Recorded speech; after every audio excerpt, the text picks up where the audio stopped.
다 함께 찬양하며 경배를 드릴 수 있는 놀라운 은혜를 허락해 주심을 감사합니다.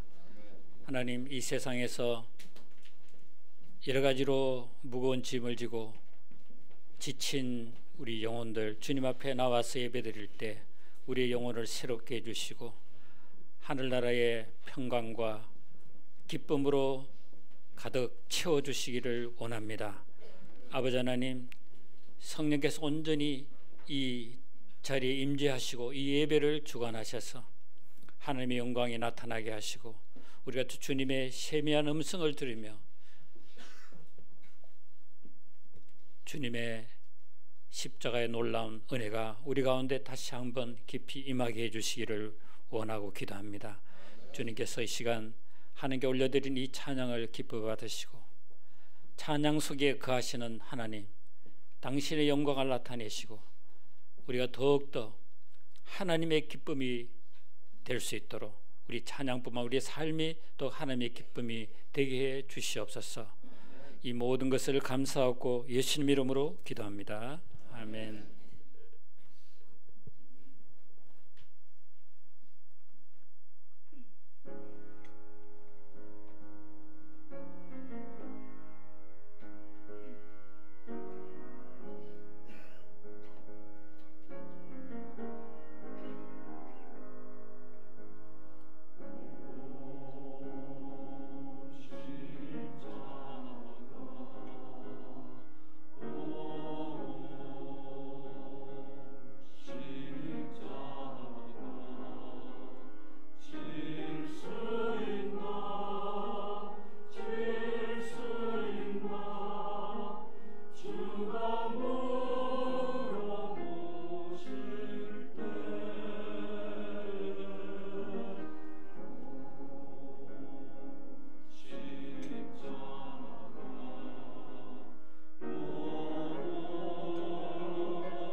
아멘. 정말 은혜로운 찬양 감사드립니다. 우리가 지금 국가적으로 참 어려운 때에 고난 주간을 맞이하고 있습니다. 하나님의 이러한 때에 우리로 하여금 더욱더 십자가에 가까이 나가도록 우리를 이끄시는 줄로 믿습니다. 국가적인 위기가 영적인 기회가 되게 해주시는 우리 하나님을 바라보게 됩니다.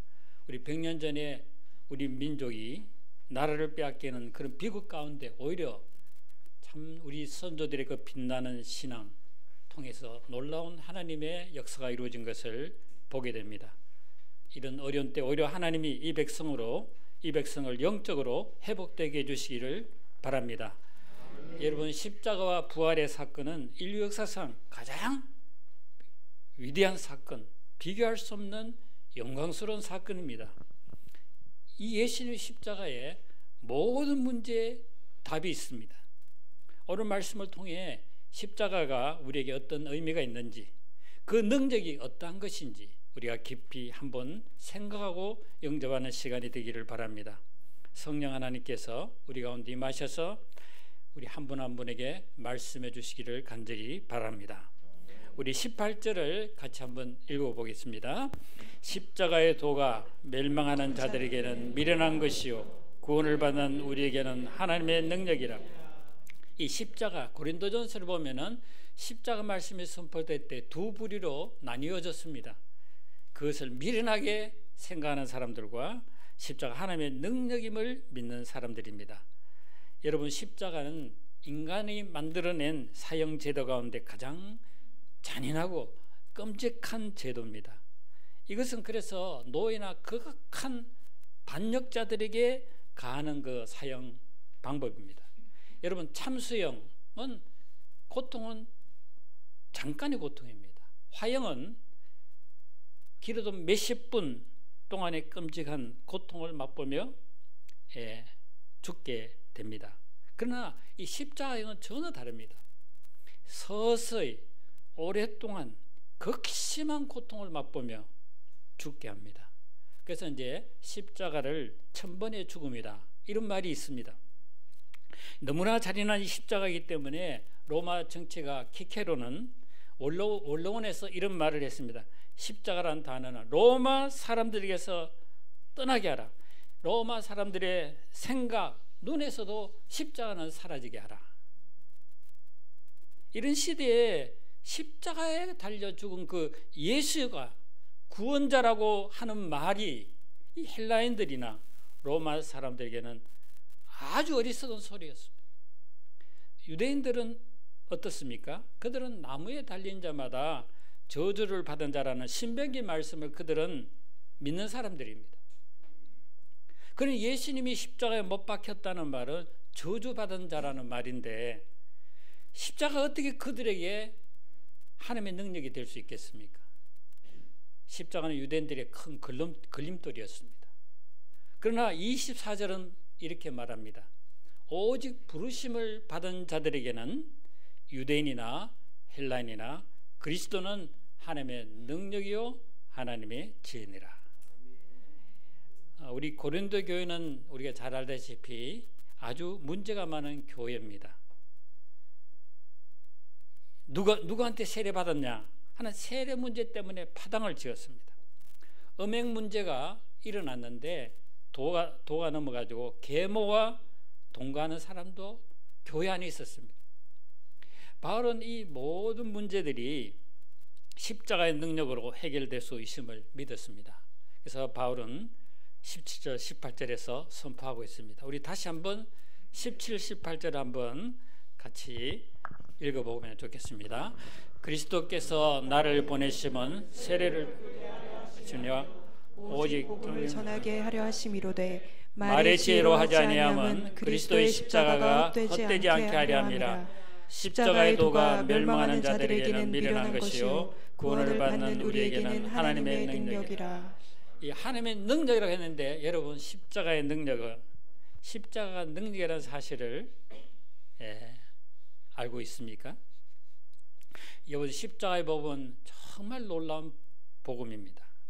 십자가에 나타난 하나님의 사랑과 그 능력을 알게 되면은 한 개인이나 사람들 가운데 놀라운 일이 일어납니다.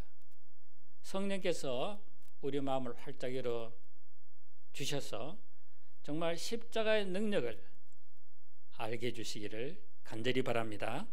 첫째로 십자가는 내가 얼마나 비참한 죄인인가를 깨닫게 하는 하나님의 능력입니다. 우리가 너무나 잘 아는 요한복음 3장 16절 같이 한번 콘소리 한번 읽어볼까요? 하나님이 세상을 이처럼 사랑하사 독생자를 주셨으니 이는 그를 믿는 자마다 사망하지 않고 영생을 얻게 하려 하심이라. 여기 보면 하나님이 우리 죄인들을 위해서 독생자를 내어주셨습니다. 독생자를 십자가에 못 박혀 내어주셨습니다. 하나님 왜 그렇게 하나밖에 없는 사랑하는 아들을 십자가에 꼭 못 박아야만 하셨겠습니까? 한마디로 우리의 죄 문제를 해결해 주시기 위함이었습니다. 그만큼 우리의 죄가 하나님 보시기에 심각하다는 것입니다. 그렇지만은 사람들은 자기 죄를 잘 모릅니다. 내가 얼마나 큰 죄인인지 잘 모릅니다. 사람의 기준으로 그 죄를 알 수 없기 때문입니다. 우리가 복음제를 가지고 전도를 할 때 당신은 죄인입니다. 죄의 삭선 사망입니다. 그리고 한 번 죽는 것은 사람에게 정하는데 그것이 끝이 아닙니다. 그 후에 심판이 있습니다. 믿지 아니하면 유황불못에 들어갑니다. 구원받기에 꼭 예수 믿으세요. 그러면 대부분의 사람들은 이 말을 들을 때 자기는 지옥에 갈 만큼은 죄인이 아니라고 생각합니다. 거짓말 좀 하고 어릴 때 엄마 아빠 지갑에서 돈도 좀 꺼내고 형제끼리 싸우고 했지만 그런 것 때문에 지옥에 간다고 하면은 예수 안 믿겠다고 이런 말도 합니다. 그러나 죄란 것은 단순히 이런 도덕적인 어떤 그런 행위 자체가 아닙니다. 죄는 피조물인 인간이 창조주 하나님을 인정하지 않는 것입니다. 로마서 1장에서 사람들이 하나님을 모르는 것이 아니라 알면서도 하나님을 영화롭게도 아니하고 감사치도 않는다고 말했습니다. 하나님 알만한 것들은 수없이 있는데 알지만은 하나님을 인정하지 않는다는 것입니다. 하나님 없이 내 마음대로 살고자 하는 것입니다.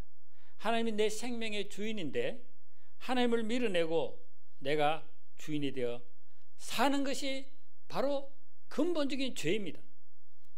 하나님 앞에 죄인된 인간은 이미 사형 선고를 받고 집행유예 가운데 사는 존재인 것입니다. 그래서 로마서 6장 23절에서 죄의 삭선 사망이요 라고 분명히 말합니다. 또 히브리서 9장 27절에 말합니다. 한 번 죽는 것은 사람에게 정하신 것이요 그 후에는 심판이 있으리니. 그 다음에 계시록 21장 8절에 보면 믿지 않는 죄인들이 유황으로 타는 불못 곧 둘째 사망으로 들어가게 된다고 말씀합니다. 여러분, 이 진리는 믿든 믿지 않든 우리 모든 인류에게 놓여 있는 실제적인 상황입니다.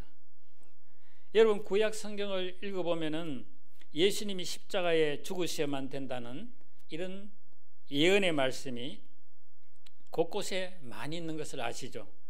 특별히 이사야 53장은 예수님이 십자가에 못 박히기 전 700년 전에 이사야 선지자가 예언한 예수님의 십자가 고난 죽음에 대해 예언한 말씀입니다. 또 예수님도 제자들에게 자기가 예루살렘으로 올라가면은 십자가의 고난과 죽음을 당할 것을 여러 번 말씀하셨습니다. 마가복음 8장 31절은 제가 한번 읽어보겠습니다. 인자가 많은 고난을 받고 장로들과 대제사장들과 서기관들에게 버림받아 죽임을 당하고 사흘 만에 살아나야 할 것을 비로소 저에게 가르치시되. 이 사복음서는 예수님이 어떤 십자가 고난과 수치를 당하셨는지 세세히 기록하고 있습니다.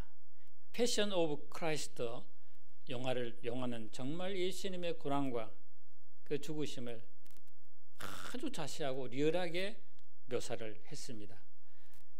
채찍질 당하고 또 대못에 양손이 박히고 또 발에 박히는 그 모습이 너무나 끔찍하고 무서워서 도저히 두 눈을 뜨고 볼 수가 없을 정도가 아닙니까? 여러분, 왜 하나님께서 사랑하는 아들을 십자가의 그 잔인한 형벌을 왜 꼭 받게 하셨을까요? 그냥 죽게 안 하시고 왜 예수님께서 살점이 떨어져 나가고 피가 튕기고 수없이 기절했다가 깨어나야 되는 그런 십자가의 고통을 당하게 하셨을까요? 여러분, 나의 죄가 하나님이 보시기에 그 지옥의 형벌에 처할 수밖에 없을 만큼 심각하기 때문입니다. 그런데 그 형벌과 저주를 예수님께서 다 담당하신 것입니다. 여러분, 십자가에서 하나님이 우리의 죄를 얼마나 철저하게 다루시는지 여러분 보입니까? 그래도 여전히 나는 그 정도로 끔찍한 죄인은 아니야 라고 생각하십니까? 저와 여러분들이 하나님을 떠나 내 마음대로 사는 죄가 지옥에 떨어질 만큼 무서운 죄임을 아십니까? 성령께서 이 하나님의 말씀을 저와 여러분의 마음에 새겨주시기를 간절히 바랍니다. 여러분, 우리 인간은 이 죄를 깨닫지 못하고 인정하기 얼마나 싫어하는지 모릅니다.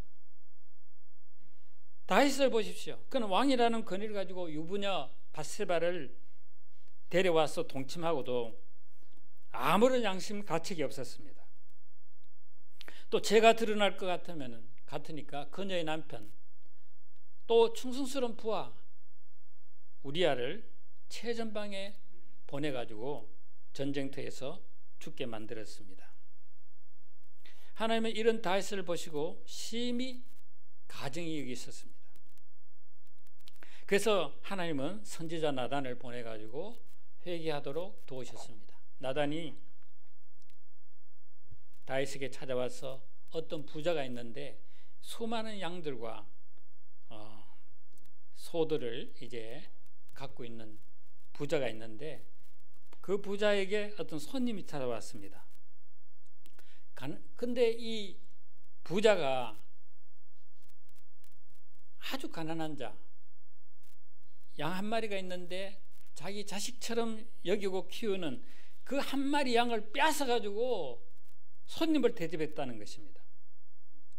이 말을 들은 다윗은 대노하면서 이런 놈은 죽어마땅하다 이렇게 말했습니다. 여러분, 다윗은 자기 죄는 보지 못하고 다른 사람의 죄에 대해서 분노했습니다. 이것이 다윗의 문제요, 우리 인간의 모습입니다.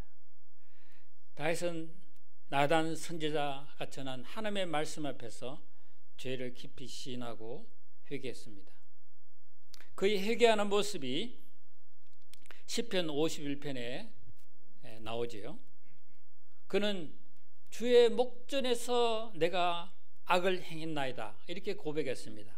이 말은 은밀하게 간음을 하고 살인을 저질렀지만 하나님은 다 보고 계셨음을 깨달았던 것입니다. 여러분, 다윗은 자기의 큰 죄를 깨닫고 회개했기 때문에 그는 범죄했지만은 하나님의 마음이 합한 자로 변화될 수가 있었습니다. 한 엘리트 청년이 있었습니다. 그는 대학 졸업 후에 이제 대기업에 들어갔는데 마치 아주 믿음이 좋은 여인을 만나서 이제 결혼했습니다. 그런데 그는 밤마다 술을 마시면서 교회도 안 나갔습니다. 한편 아내는 성경을 읽을 때마다 자신의 죄가 발견되어 가지고 눈물을 흘리며 회개할 때가 많았습니다. 남편은 또 이런 아내가 못마땅했습니다. 교회를 다니면 즐겁고 행복해야 되는데 왜 밤낮 슬퍼하고 눈물 흘리냐, 이렇게 핀잔을 주었습니다. 그러려면 교회도 나가지 말라, 핍박까지 했습니다. 하나님은 이 아내의 눈물의 기도를 들으셨습니다. 얼마 후에 남편의 마음이 바뀌고 이제 교회를 나오게 되었습니다. 그런데 세월이 흘러도 이 남편이 자기가 죄인임을 인정하지 않았습니다.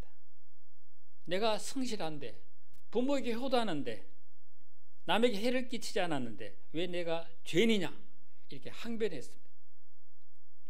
아내는 이런 남편을 위해 다시 금식 기도에 들어갔습니다. 하나님은 그 눈물의 기도를 들으셨습니다. 남편이 로마서를 읽는 가운데 자신이 하나님 앞에서 얼마나 교만하고 거짓된가, 무엇보다 하나님을 대적하며 자신이 주인이 되어 살아왔는지 철저하게 깨닫고 회개하는 역사가 일어났습니다. 그리고 그의 심령에 십자가의 사제의 은혜가 넘쳤습니다. 그리고 그의 가치관이 바뀌었습니다. 그는 과거 월급을 봉투채로 부모에게 드리면서도 부모에게 전도하는 것이 얼마나 불효인가를 그는 깨닫고 회개했습니다. 그리고 대기업의 높은 연봉보다 주님을 위해서 시간을 자유롭게 쓸 수 있는 교사로 직장도 옮겼습니다. 이 한 사람의 변화와 섬김을 통해서 많은 영혼들이 주님께 돌아오는 역사가 있었습니다. 지금 그는 지구 반대편에서 아주 영향력 있는 선교사의 삶을 살고 있습니다. 여러분, 십자가는 정말 죄를 깨닫게 하는 하나님의 능력입니다.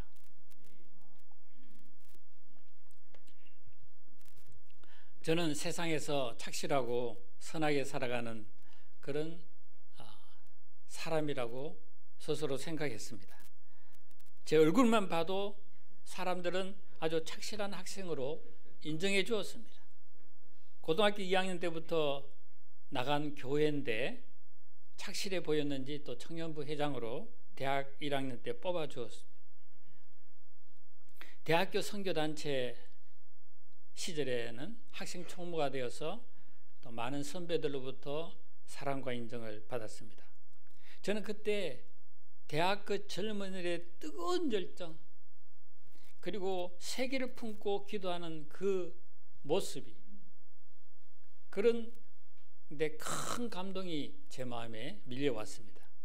그 비전과 사명에 제 일생을 다 드려도 아까울 것이 없어 보였습니다. 제 눈에도 그런 비전이 보였습니다. 부모님은 안정된 삶을 위해서 사대에 보냈는데 교사 임명장을 받고도 영원히 서랍 속에 묻어버렸습니다. 그런데 저는 그때까지 복음을 알지 못했습니다. 예수님을 따르지 그냥 멋있어 보였지만 그러나 예수님이 나의 구주는 아니었습니다. 그냥 좋아서 선교단체 생활도 했습니다. 그런데 이제 책임을 맡은 간사가 되니까 설교를 해야 되는데 설교하는 것이 부담스러워졌고 또 사람들을 영적으로 도울 수가 없었습니다. 구원의 은혜가 분명한 아내를 의지해서 겨우겨우 간사 생활을 버텨갔습니다. 한 번은 제가 이제 메시지를 준비하다가 너무 마음이 답답해가지고 대체 제가 뭐야? 하고 옆에 있는 아내에게 물었습니다. 아내는 기가 막혔는지 아무 말 없이 혼자서 눈물로 기도하셨습니다. 제가 전임 간사가 된 지 2년이 지나던 어느 날 하나님께서 말씀으로 저를 찾아오셨습니다. 제 속에 있는 죄를 보게 하셨습니다. 저는 하나님을 사랑하지도 믿지도 않는 그런 내 모습을 보게 되었습니다. 영혼들을 사랑하는 것이 아니고 오히려 그들의 인간 조건을 좋아하고 그들을 통해 누릴 영광을 바라는 비참한 죄인의 모습을 보게 하셨습니다. 그리고 사건 목자여 생명을 도둑질하는 일의 모습이 바로 내 모습이라는 것을 보게 되었습니다. 그때 절망하며 고통하다가 저는 처음으로 십자가를 바라보게 되었습니다. 십자가에서 이런 나의 무지와 교만의 죄값을 다 담당하신 예수님을 만나고 저는 그때 사죄의 은혜를 덧입고 이것이 저의 영적 거듭남의 출발이 되었습니다. 여러분, 이 십자가의 예수님을 만나기 전에는 어떤 누구도 자기가 진정 죄인인가를 알 수가 없습니다. 교회를 몇십 년 다닌다고 해도 죄를 아는 것이 아닙니다. 장로, 권사, 목사라도 십자가 예수님을 만나지 않으면 자신이 죄인임을 알지 못합니다.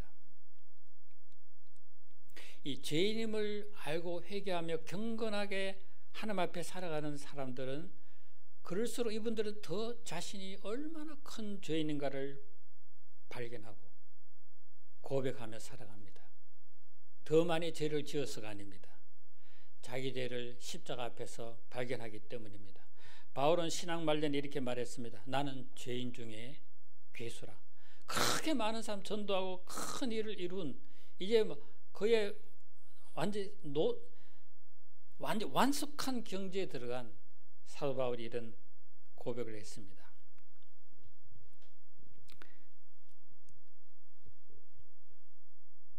사랑의 원자탄 손양원 목사님 책을 봐도 동일하게 그런 것을 볼 수가 있습니다.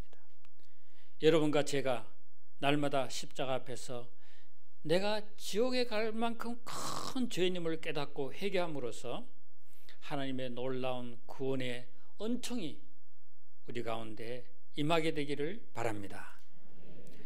둘째로 십자가는 하나님의 크신 사랑을 깨닫게 하는 하나님의 능력입니다. 십자가는 내가 죄인임을 깨닫게 할 뿐만 아니라 하나님의 나를 얼마나 사랑하시는가를 알게 합니다. 우리 로마서 5장 8절을 같이 읽어보겠습니다. 시작. 우리가 아직 죄인 되었을 때 그리스도께서 우리를 위하여 죽으심으로 하나님께서 우리에 대한 자기의 사랑을 확정하셨느니라. 우리는 과거 죄인이었고 하나님과 원수였습니다. 이런 죄인이고 원수된 우리를 위해서 하나님이 하신 일이 무엇입니까? 하나님은 이런 죄인들을, 원수들을 사랑하셔서 영원한 생명을 주기를 원하셨습니다. 그래서 그의 사랑하는 독생자까지 우리에게 보내주셨습니다. 독생자 예수님이 십자가에서 내 대신 형벌받고 저주받게 하셨습니다. 여러분, 예수님이 이 십자가를 지시기 위해서 겟세마네에서 기도하시는 걸 볼 때 그 기도하는 모습이 볼 때 어떤 생각이 드십니까? 나는 내 죄 때문에 눈물이 안 나는데 왜 예수님이 심한 통곡과 눈물로 기도하셨을까요? 왜 땀방울이 핏방울 되기까지 애쓰고 힘쓰며 기도하셨을까요? 첫째, 완전한 인간으로 오신 예수님에게는 이 십자가 형벌은 너무 참혹하고 무서운 공포였기 때문입니다. 둘째, 예수님이 순종하지 않으면은 죄인들이 지옥의 유황불못에 떨어지기 너무나 명확히 했기 때문에 주님은 십자가를 지기 위해서 그렇게 눈물로 기도하신 것입니다. 그래서 예수님은 하나님의 뜻에 복종하여 십자가를 지기까지 애쓰며 힘써서 기도하셨습니다. 의사였던 누가는 예수님이 극심한 스트레스를 받아가지고 모세혈관이 팽창하다가 터져서 땀샘을 통해 피가 나왔다는 것을 알았습니다. 그래서 누가복음에서만은 예수님이 땀방울이 핏방울같이 되도록 기도하셨다고 기록하고 있습니다. 여러분, 예수님께서 왜 이렇게 죽을 힘을 다해서 기도하신 것입니까? 죄인들을 살리려는 그 사랑 때문입니다. 여러분, 세상에 죽어가는 사람을 살려내는 사랑보다 더 큰 사랑이 어디 있겠습니까? 우리는 장기 기증하는 사람을 대단하고 정말 대단하다고 우리는 여기고 존경합니다. 그러나 장기 기증은 사람을 영원히 살리지 못합니다. 그러나 예수님은 죄인된 우리를 살리기 위해서, 영원히 살리기 위해서 십자가에서 자기 몸을 희생하셨습니다. 우리 요한일서 4장 9절을 또 다 같이 한번 읽어보겠습니다. 시작. 하나님의 사랑이 우리에게 이렇게 나타난 바 되었으니 하나님이 자기의 독생자를 세상에 보내심은 우리를 살리려 하심이라. 예, 하나님의 사랑이 우리에게 어떻게 나타났습니까? 우리를 살리기 위해서 그의 독생자를 주심으로 우리를 향한 하나님의 절대적인 사랑을 나타내 보여주신 것입니다. 술독에 빠져 살던 한 또 청년이 있었습니다. 이분은 고등학교 때부터 공부는 안 하고 연애하다가 대학 시험에 실패하고 술과 정욕으로 인생을 낭비하며 살았습니다.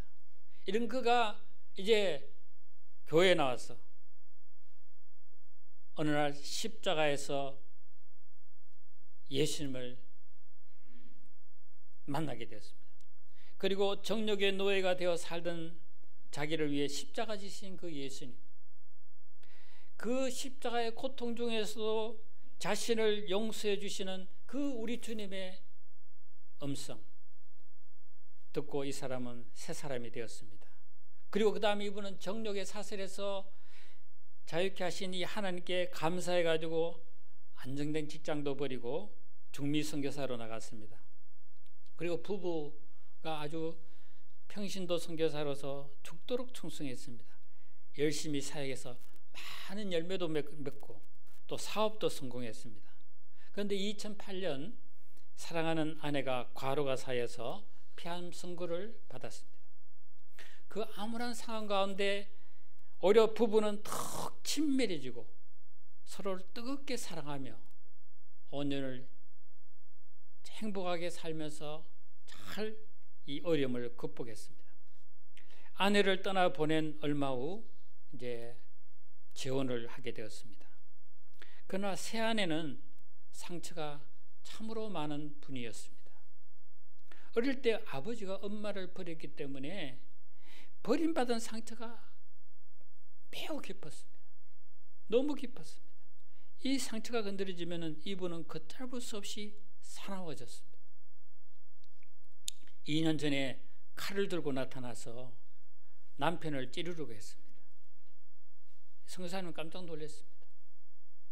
십자가의 은혜가 아니면 도저히 용서할 수 없는 그런 상황들이 벌어진 것입니다. 여러분, 이혼 위기 상황을 겪게 되었습니다. 선교사님은 예수님의 십자가 앞에 무릎 꿇고 통곡하며 울었습니다. 용서할 수 없고 감당할 수 없는 자신으로 인해서 울부짖었습니다. 그런데 하나님은 이런 그에게 아내를 불쌍히 여기고 이해할 수 있는 그 마음을 주셨습니다. 그리고 끝까지 품고 사랑하는 그 하나님의 사랑을 그 마음에 부어주셨습니다. 여러분, 이런 사랑의 능력이 어디에서 나옵니까? 바로 십자가의 능력입니다. 저희도 이 부부가 날마다 이분들을 위해서 기도하고 있습니다. 특별히 그 아내가 십자가 예수님을 만날 수 있도록 그 내면이 치유되고 이걸 통해서 정말 변화되고 정말 선교사의 아내다운 그런 이제 자로 변화되도록 눈물로 기도하고 있습니다.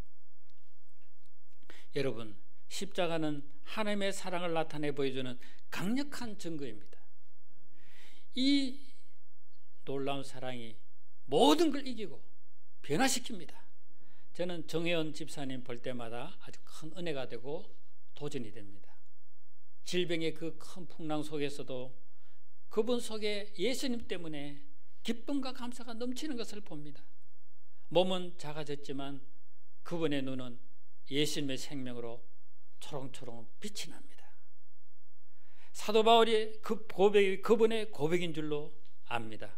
로마서 8장 38절 39절을 같이 한번 읽어볼까요? 시작.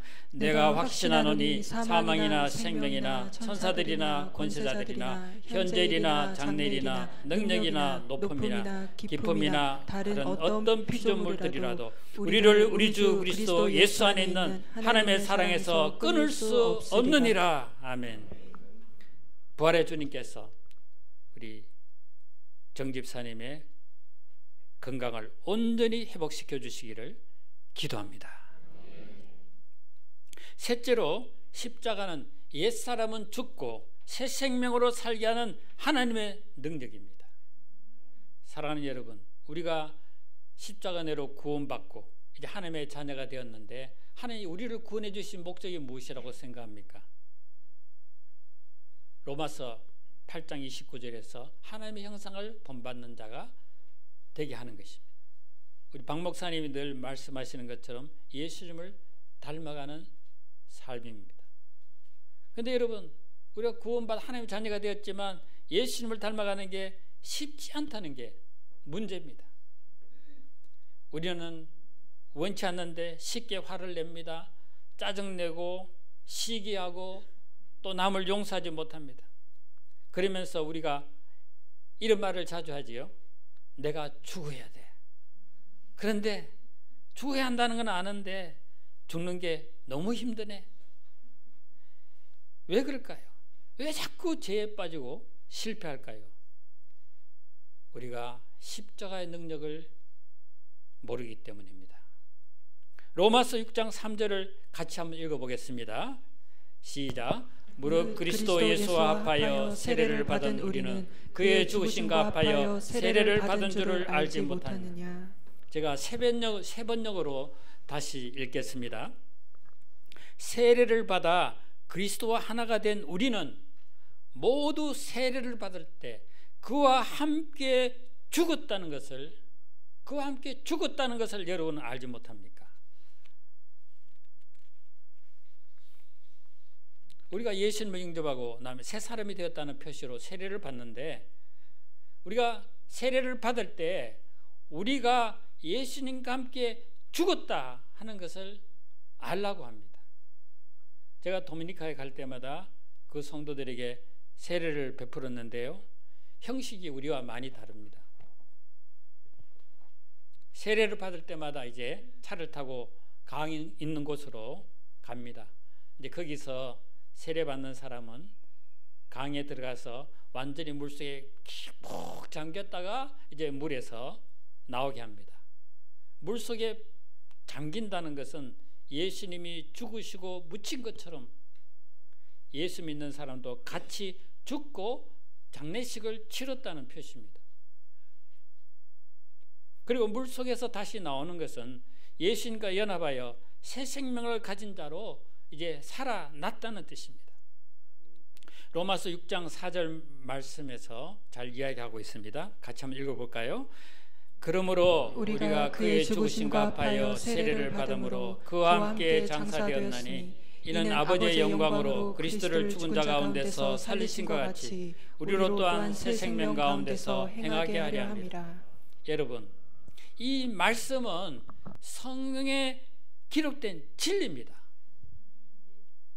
예수님이 내 대신 십자가에서 죽으신 것을 믿는 사람은 누구나 그리스도와 함께 죽었다. 이건 진리입니다. 이미 죽었다고 선언하고 있습니다. 이것이 바로 십자가의 능력입니다. 우리가 이 진리를 못 믿기 때문에 자기 힘으로 자기를 죽이려고 합니다. 내 힘으로는 절대 안 됩니다. 내 힘으로 된다면 우리의 죄악된 자아를 해결하기 위해서 예수님 십자가에서 죽으실 필요가 없지요. 우리가 수행하고 돌을 닦으면 되지 않습니까?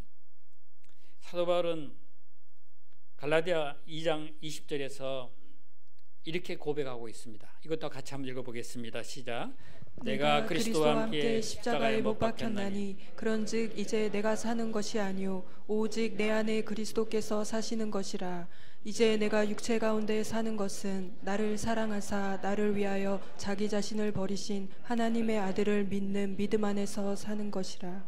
바울은 여기서 내가 그리스도와 함께 십자가에 못 박혔다고 고백합니다. 내가 못 박혀 죽었기 때문에 이제 내 속에는 그리스도께서 내가 사는 것이 아니요 그리스도께서 내 안에 산다고 선언하는 것입니다. 여러분 가운데, 여러분 속에 누가 살고 계신가요? 여러분 가운데 누가 살고 계십니까? 아멘. 여러분 속에 예수님이 거하시고 예수님의 영이신 성령이 거하신다면은 이것은 바로 여러분이 바울처럼 십자가에 못 박힌 사람이라는 것을 말해줍니다. 이제 우리는 성령님이 주인으로서 나를 다스리고 인도하시고 내 안에 계신 주님이 나를 이제 인도하시고 주인의 이제 인도를 따라 살아가면 됩니다. 그러면은 점점 죄덩어리, 어떻게 해결도 안 되는 감정, 지성, 의지 속에 깊이 물들어 있는 이 죄덩어리인 자아가 그때부터 나를 휘둘리지 못합니다. 점점 죄악된 자아가 힘을 쓸 수 없게 됩니다. 자아가 꿈틀거리면 나는 죽었다 이렇게 고백하시기 바랍니다. 그러면 점점 내 안에서 예수님께서 사셔서 나를 새로운 사람으로 이끌어 가신 것을 체험하게 될 것입니다. 그래서 십자가에서 일어난 나의 죽음을 선포해야 됩니다. 예수님의 십자가에서 내가 죽고 장례식을 치렀다 이렇게 선포해야 됩니다. 한번 따라해 보실까요? 예수님의 십자가에서 내가 죽고 장례식을 치렀다. 너무 기니까 잘 못 따라하네요. 예수님의 십자가에서 내가 죽고 장례식을 치렀다. 이제 옆에 사람 보고 말합시다. 삼가 조의를 표합니다. 여러분, 저도 사실 이렇게 보여도 이 사랑의 언어가 충족되지 않으면 나도 주체할 수 없는 분노, 이게 속에서 팍 올라옵니다. 여러분, 사람마다 성질이 없는 사람이 없습니다. 특별히 성질이 있는 사람을 지성적인 사람은 개성적인 사람 하는데 지랄 같은 성질, 개 같은 성질 이런 말도 하지 않습니까? 여러분, 아무리 여러분 우리가 성질이 안 좋고 이렇게 해도 계속해서 십자가에서 나의 죽음을 인정하고 선포하고 고백해 나갈 때 우리의 모습이 변화되어 예수님을 닮아가는 것을 보게 될 줄로 믿습니다. 우리나라 초기 기독교 역사에 아주 크게 쓰임받은 부흥사 김육도라는 유명한 이분의 이야기입니다. 그는 과거 소문난 깡패 또 소도둑이었습니다. 이런 그가 나타나면은 장군들도 무서워 벌벌 떨었다고 합니다. 이런 그가 예수님의 십자가 은혜로 구원받고 눈물로 회개함으로 새 사람으로 변화되었습니다. 그때 그가 처음 한 것이 부구장을 돌린 것입니다. 김익두 사망. 그러니까 사람들이 이 소리 듣고 아이고 잘됐다고 사람들이 정말 좋아했답니다. 그런데 죽었다던 그가 성경을 끼고 시장터에 나타나자 사람들이 얼마나 놀랬겠습니까? 죽었다는 사람이 나타났으니까. 이게 어떻게 되리냐 묻자 그가 대답했습니다. 옛사람 김익도는 죽었어요. 나는 예수 믿는 새사람 김익도입니다. 이때 그를 비웃으면서 어떤 여인이 설거지하는 꾸중물을 확 끼얹었습니다. 그때 김익도가 유명한 말을 남겼습니다. 내가 죽었으니 당신이 살았지요. 무슨 뜻인지 아시죠? 과거에 김익도가 살았으면 국물도 없다는 뜻이죠. 그가 옛사람이 죽었음을 날마다 선포하며 나갔기 때문에 예수님의 생명의 능력으로 말미암아 주님을 닮은 종으로 변화되고 귀하게 쓰임받았습니다. 여러분, 고난주간을 통해서 우리가 십자가 예수님을 깊이 만날 수 있기를 바랍니다. 십자가의 능력을 체험하시기를 바랍니다. 십자가에서 날마다 나의 옛사람이 죽고 주님의 영광스러운 부활 생명으로 살아가는 성도님들이 되시기를 예수님의 이름으로 축복합니다. 우리 이 시간 다 같이 한번 기도하겠습니다. 십자가 예수님을 만나게 해 주시옵소서. 십자가에서 나의 참된 모습을 발견하게 해 주십시오. 십자가를 붙들고 나의 옛사람이 죽고 예수님의 새 생명으로 살아가는 새 사람이 되게 해 주시옵소서. 다시 한번 기도하겠습니다. 은혜로우신 아버지 하나님, 감사드립니다. 주님의 십자가의 놀라운 은혜로 말미암아 강도 같은 이 죄인을 용서하시고 하나님의 자녀로 삼아주신 것을 감사합니다. 또 십자가에서 하나님의 그 놀라운 사랑을 날마다 경험하며 살아가게 하심을 감사합니다. 아버지 하나님, 또한 내 힘으로 어쩔 수 없는 이런 내 옛자 죄덩어리지만 날마다 십자가에서 내 사람이 죽고 죽음을 선포하고 나감으로써 하나님 예수님의 생명의 능력으로 새로운 삶을 살아가도록 하나님 인도하시는 하나님을 감사합니다. 이 고난주간에 우리 한 분 한 분이 예수님을 깊이 만나고 십자가의 충만한 은혜와 능력을 되찾게 주시기를 원합니다. 감사하고 주 예수님 이름으로 기도합니다. 아멘. 우리 찬송가